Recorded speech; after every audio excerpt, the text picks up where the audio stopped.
Este video no es para los de corazón débil. Antes de que continúes, quiero que pienses bien si estás listo para escuchar sobre las prácticas más intensas y creativas que los humanos han usado alguna vez para infligir dolor entre sí. Si eliges continuar, entonces mientras describimos estas prácticas de tortura medievales, quiero que te consideres a ti mismo como un campesino en la Edad Media.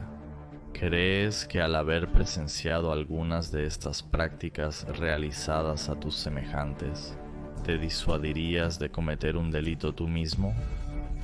La Edad Media es conocida por ser uno de los periodos más violentos de la historia. Los 1000 años que duraron del siglo V al XV fueron una época de brutalidad e inequidad. En la Edad Media, a la mayoría de los países europeos se les permitía legalmente utilizar alguna forma de tortura.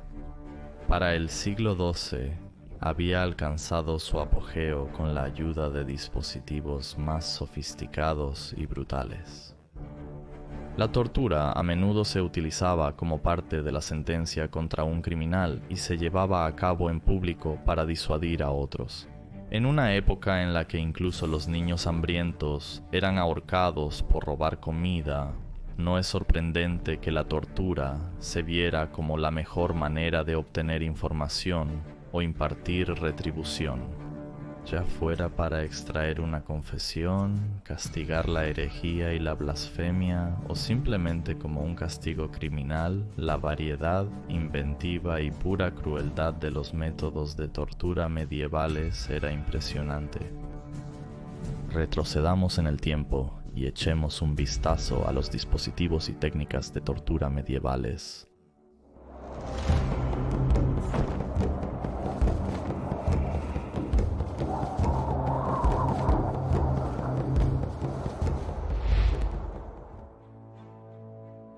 El toro de bronce fue inventado por primera vez en la antigua Grecia.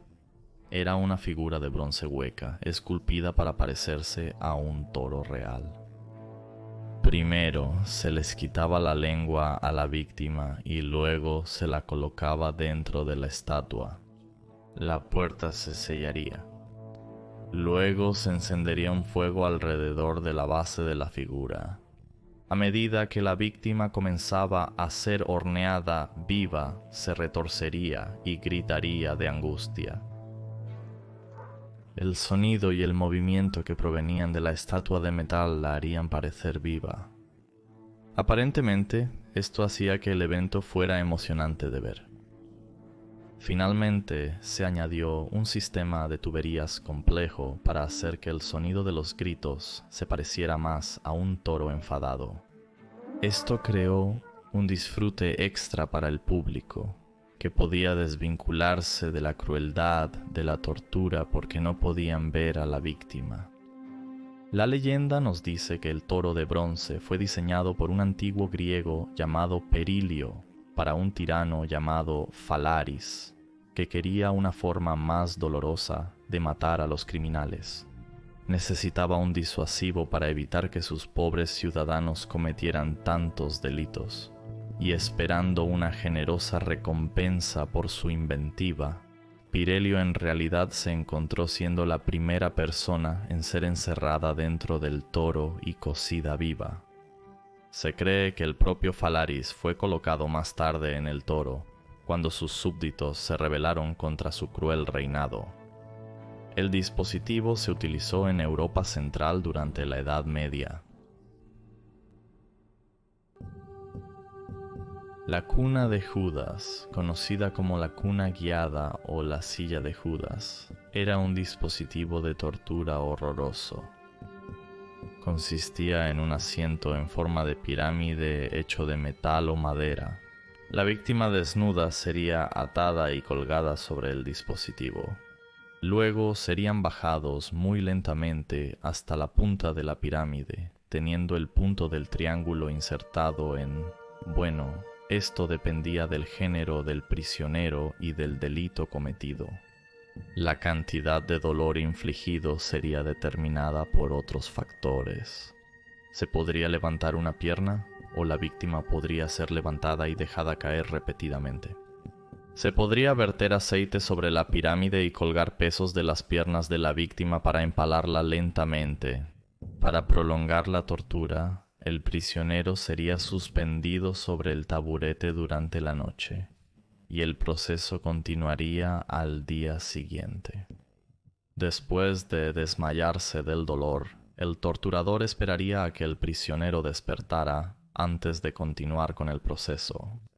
El artilugio nunca se limpiaba, y si el dispositivo por sí solo no causaba la muerte, entonces la infección lo haría. La tortura podría durar desde unas pocas horas hasta muchos días. Era la humillación absoluta lo que más atraía al usar la cuna de Judas. Utilizado en toda Europa durante siglos, el potro tenía muchas formas. Los principios clave eran que la víctima estaba atada y algún tipo de mecanismo, ya sea una rueda o una manivela, apretaría las cuerdas y estiraría el cuerpo hasta que las articulaciones se dislocaran. Si el estrés continuaba, la fuerza a veces arrancaba las extremidades. Esta forma de castigo se conocía como ser quebrado o estirado en el potro, o simplemente ser torturado en el potro. Se podía encender un fuego debajo del mecanismo para aumentar el tormento. Un tipo de potro se llamaba el caballo.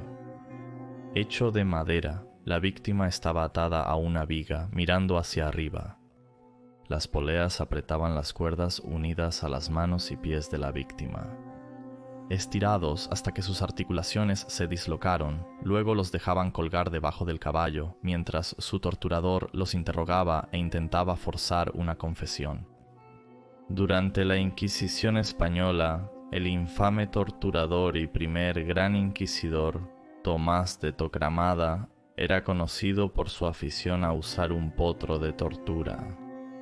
El Tribunal del Santo Oficio de la Inquisición tuvo lugar en las últimas etapas del siglo XV. Fue establecido por los gobernantes católicos Fernando II e Isabel I de España, con el fin de preservar la región católica en sus territorios. La Inquisición tenía como objetivo identificar a los herejes. Torquemada fue responsable de las muertes de hasta 2000 conversos judíos e islámicos a quienes creía que eran una amenaza para la sociedad española católica. Fueron torturados antes de ser quemados vivos. Ya presente durante siglos, la rueda de Santa Catalina fue una de las formas de tortura más utilizadas en Europa durante la época medieval. Recibió su nombre de Santa Catalina de Alejandría, quien fue condenada a morir en una, pero se decía que milagrosamente se había despedazado al tocarla. La rueda de Santa Catalina era una gran rueda de madera, generalmente de un carro, que tenía varios radios radiales. La víctima sería atada a los usos, y se utilizaban garrotes o palos de hierro para golpear y aplastar los huesos de sus brazos y piernas. Así es como también se le conoció como la rueda de despedazamiento. Era particularmente cruel porque las víctimas a menudo yacían durante varios días antes de sucumbir finalmente a su dolorosa muerte. En 1348 Bonadice fue condenado a ser puesto en la rueda y sobrevivió durante 4 días y noches. A veces, el torturador sería indulgente y realizaría un golpe de gracia al dar golpes en el estómago y el pecho. Esto resultaría en una muerte mucho más rápida. Otra versión de este dispositivo de tortura incluía un solitario, que era una cruz en forma de la letra X. Después de la muerte, el cuerpo retorcido y maltratado del prisionero a menudo se exhibía en público como advertencia para otros. Otros usos imaginativos para la rueda mundana implicaban atar a una víctima a una gran rueda de madera y hacerla rodar por una pendiente empinada y rocosa. Un método más complejo implicaba atar a una persona condenada a una rueda y luego balancear tanto la rueda como la víctima de atrás hacia adelante sobre un pozo de fuego. A veces, a una rueda se le adjuntaban picos de metal que se clavaban en la carne para aumentar el tormento. La rueda podría girar sobre un eje en lugar de balancearse. De cualquier manera, no haría mucha diferencia para el que sufre. Algunos de los dispositivos más crueles estaban reservados para las mujeres. Como era de esperar, muchos de los castigos que se les imponían tenían que ver específicamente con destruir lo que las hacía femeninas. La desfiguración del rostro de una mujer como castigo era común durante la Edad Media. Se pensaba que las mujeres ejercían un poder peligroso debido a su belleza. En el siglo XI, el rey Canuto dictaminó que cualquier mujer acusada de adulterio podría tener sus orejas y nariz cortadas. Un hombre encontrado culpable del mismo delito tenía que pagar una multa. Humillaciones públicas como ser desfiladas desnudas por las calles y extrañas mutilaciones sexuales a menudo se utilizaban como forma de tortura para las mujeres. El dispositivo conocido como el desgarrador de senos era particularmente brutal. Se utilizaba para mutilar a las mujeres que habían tenido hijos fuera del matrimonio, o a aquellas que habían cometido herejía o adulterio. Otros instrumentos reservados exclusivamente para las mujeres eran la brida de la regañona, una jaula de hierro que se ajustaba sobre la cara y se cerraba con llave. Un pedazo de metal sobresaliente adjunto a la brida sería forzado dentro de la boca. Esto estaba cubierto de picos, por lo que cada vez que la mujer movía su lengua, ésta sería desgarrada. Utilizado en mujeres que se consideraba que habían regañado, chismorreado, respondido o simplemente hablado demasiado, la mujer embridada podría haber sido guiada por la ciudad y humillada, o podría haber sido encadenada a un gancho en casa hasta que se considerara que había aprendido su lección.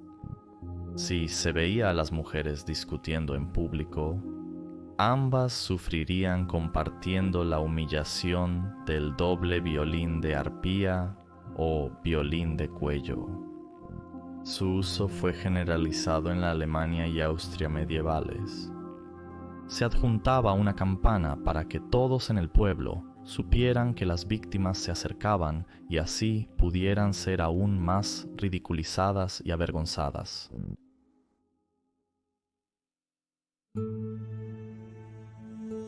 Algunas torturas estaban deliberadamente destinadas a infligir tanto dolor como fuera posible sin matar realmente a la víctima. Se inventaron varias para causar una agonía insoportable en los pies. Las primeras versiones consistían en una piel cruda en forma de calcetín empapada en agua, envuelta alrededor del pie y la parte inferior de la pierna y atada en su lugar. Esto se calentaría lentamente con fuego hasta que la piel cruda se contrajera y apretara el pie hasta que los huesos se dislocaran. Uno de los más conocidos se llamaba la bota española. Las piernas de un criminal serían forzadas entre dos tablas verticales que se sujetaban en los talones. Ahora que los pies y la parte inferior de la pierna estaban inmovilizados, el torturador usaría una cuña afilada y un martillo para desgarrar los ligamentos y aplastar los huesos, comenzando por el tobillo. La prensa de pie constaba de dos placas de hierro que se apretaban alrededor de los pies usando una manivela. Esto laceraba el pie y aplastaba los huesos. La variante alemana incluía la adición de picos. La versión veneciana tenía el mecanismo de manivela fijado a un taladro para que se perforara un agujero en el empeine del pie a medida que se apretaba la prensa. Otra invención alemana, llamada el rompedor de dedos, era un dispositivo más grande que podía caber ambos pies dentro, uno al lado del otro. La prensa se apretaba, comprimiendo los 10 dedos de los pies a la vez. Si las placas se apretaban lo suficiente hasta encontrarse, entonces los huesos quedarían completamente aplastados. El asado de pies también era una forma común de tortura y se utilizó para perseguir a los caballeros templarios en el siglo XIV. Su líder, Jacques de Molay, fue atormentado de esta manera hasta que sus pies se quemaron hasta el hueso. Las plantas de los pies se cubrían con grasa y se asaban lentamente sobre brasas calientes. Había una pantalla para proteger los pies del calor durante el interrogatorio. Si la respuesta dada no era satisfactoria, entonces se retiraba la pantalla y los pies se exponían nuevamente al calor. También se utilizaban fuelles para aumentar la temperatura de los carbones. La silla estaba hecha de madera con abrazaderas de metal o madera para las muñecas y los tobillos. La sección del asiento, el respaldo y los reposabrazos estaban hechos de filas compactas de puntas afiladas. La víctima sería sentada desnuda en la silla, y aunque podría flotar sobre el asiento y evitar sentarse por un corto tiempo, eventualmente el contacto con las puntas era inevitable. Entonces comenzaría la agonía. Las puntas afiladas se clavarían en los brazos, piernas, espalda y glúteos, perforándolos.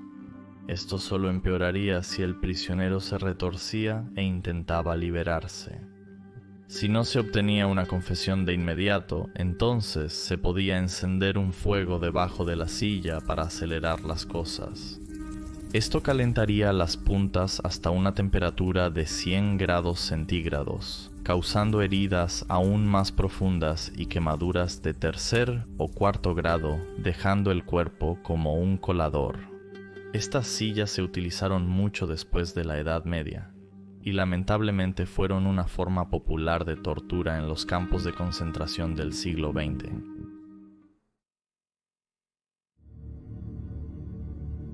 Los herejes y blasfemos eran particularmente odiados por el Estado durante la Edad Media, y debido a esto se les sometía a formas especiales de tortura.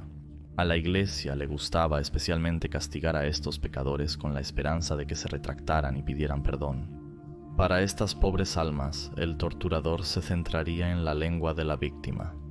El prisionero sería atado fuertemente con una cuerda y se le forzaría a abrir la mandíbula, a veces incluso con un gancho especial.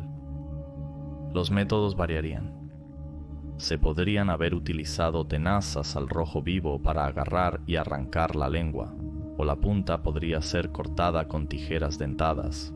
A veces la lengua se clavaba en una mesa durante varias horas, o el paladar podría ser profundamente cortado con un cuchillo.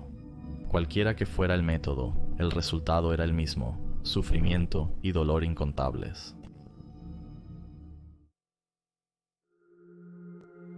Quizás el más infame de todos los dispositivos de tortura, la doncella de hierro, parecía un antiguo sarcófago egipcio.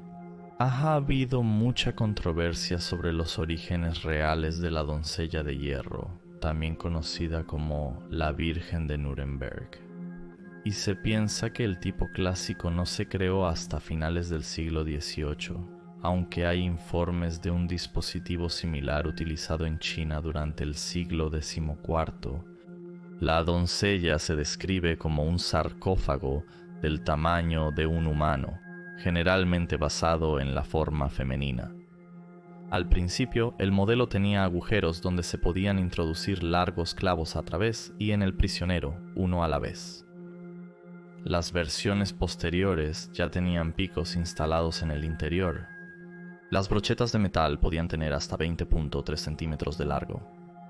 La posición de estos era cuidadosamente considerada por el torturador para que ninguno de los órganos vitales fuera perforado.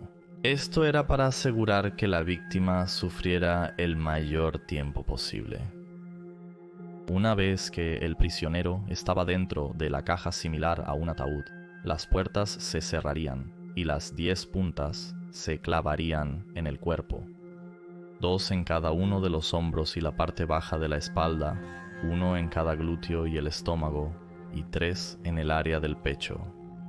No había escapatoria, y tratar de retorcerse solo agravaría las heridas.